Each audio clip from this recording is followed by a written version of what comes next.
All right. Welcome, everyone. Ready for another deep dive? Today, we're going to be looking at something, well, honestly, something that gets me super pumped. Oh, I can't wait. You always have the most interesting stuff lined up. Well, let's just say AI is kind of blowing my mind again.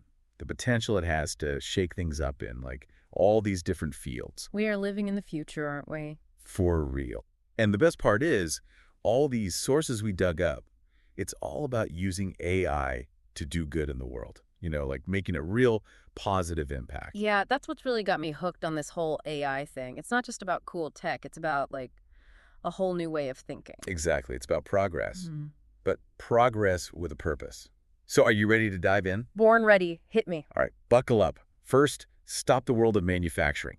We're talking predictive maintenance, and it's straight out of a sci-fi flick. Okay, I'm intrigued. So one of these sources, it talks about this company, right, a big manufacturing giant, and they figured out a way to use AI to predict when their equipment's going to break down. Whoa, hold up. Like before it actually happens. Yep, before it even hints at going kaput.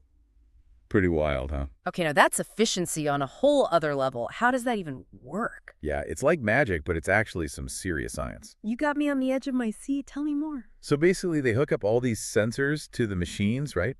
And these sensors, they're picking up all kinds of data, temperature, vibration, heck, even the sounds the equipment makes. So it's like giving the machines a full body scan constantly. Exactly. And that's where the AI comes in. They feed all this data to these super smart algorithms, and the AI learns what normal operation looks like. I see. So it establishes a baseline, and then any deviation from that could signal a potential issue. Got it. And because the AI is constantly learning, it can predict breakdowns before they even start to show any, obvious signs. Now, this is what I call smart manufacturing. But I'm guessing this isn't something every mom and pop shop can just set up, right? Right? I mean, there's some investment involved. You got to get those sensors installed. The AI system itself, it's not exactly pocket change. Makes sense. But for bigger companies, this is like striking gold. Oh, absolutely. Imagine less downtime, less waste, things running like a well-oiled machine, literally. Talking about saving money, reducing environmental impact, I mean, the potential here is just massive. Huge. Some experts are even predicting that AI-driven predictive maintenance could save industries billions of dollars every year. Billions. Now, that's a number I like. And, it's not just about the money. A factory that's running smoothly, it's just naturally a more sustainable factory. Right. Less waste, less energy consumption. It's a win-win for everyone. But hey, we've been talking about preventing breakdowns in machines. What about breakdowns in, well, us? Hmm. Our mental well-being. Oh, this is where it gets really interesting. This next source, it's about AI being used in the mental health field. And let me tell you, it's some pretty mind-blowing stuff. It really is. So this AI, right, it can analyze things like our voices, our facial expressions. Wait, so it's like reading our emotions? In a way, yeah. The goal is to use all this information to offer personalized mental health support, like right there on your smartphone. Okay, now that's something I can get behind. But how accurate is it? Can a machine really understand human emotions, like truly get what we're going through? That's a great question, and one that researchers are still, trying to figure out. But the technology uses some pretty sophisticated techniques. Like what? Well, there's natural language processing, sentiment analysis, all these ways of, assessing emotions based on different cues. So it's looking at all these different aspects, kind of like putting together a puzzle. Exactly. And even if the AI doesn't, perfectly grasp the nuances of our emotions, think about the potential impact. Yeah, it could be a real game changer, especially for people who maybe don't have easy access to traditional therapy or support. Right. Imagine having a virtual therapist in your pocket, available 24/7. It could help people recognize those early warning signs, offer coping strategies, even connect them with human therapists if needed. This could really revolutionize how we approach mental health care, make it so much more accessible and personalized. For sure. But let's be real, there are some concerns, right? Oh, absolutely. You can't talk about this kind of technology without addressing the elephant in the room. Yeah. Privacy. Exactly. I mean, people are going to be worried about how their data is being used, and rightfully so. It's crucial that we develop this technology responsibly with strong ethical guidelines and super tight data privacy protections. Agreed. Transparency is key. Mm. People need to know what's happening with their data and have control over it. Absolutely. Now, I know you've got another cool AI application up your sleeve.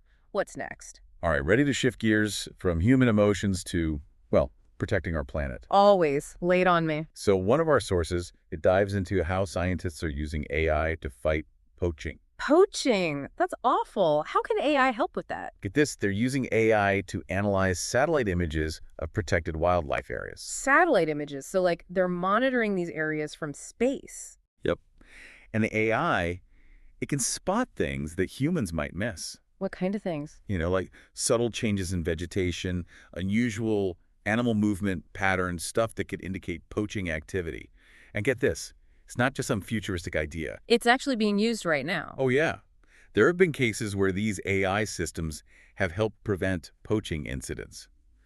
It's like giving endangered species a fighting chance. This is incredible. And it's not just about catching the bad guys, right? It's about using resources more effectively. Exactly. The AI can help authorities focus their efforts where they're needed most. It's like having an extra set of eyes, but way more powerful. So AI is like a guardian angel for these animals. For real. And just imagine the possibilities beyond poaching. Yeah, I mean, you could use AI to monitor deforestation, track animal migrations, even predict the impacts of climate change. The potential is huge. It feels like we're just scratching the surface of what AI can do for our planet. Yeah. But we've covered a lot today, from factories to feelings to fighting for nature. It's a lot to take in, but it's all connected, right? Absolutely. It all comes back to this idea that AI can be a force for good. A tool to build a better future, not just for us, but for the planet as a whole. Exactly. And I think that's the key message for our listeners. What would you say that message is? Embrace the possibilities, but stay engaged, stay informed.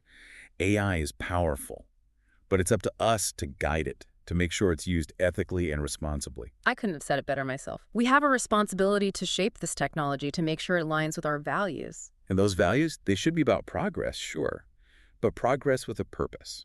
Like we've talked about, factories that run smoothly and sustainably, accessible mental health support for everyone, a planet where technology and nature work together. That's the kind of future I want to see. A future where technology empowers us to be better, to do better. And with AI, that future, it feels within reach. It does, doesn't it? Yeah. And that's pretty exciting. It really is. Well, folks, that's about all the time we have for today's deep dive. Thanks for joining us on this incredible journey. Until next time, keep exploring, keep questioning, and keep believing in the power of technology to do good. And we'll see you in the next deep dive.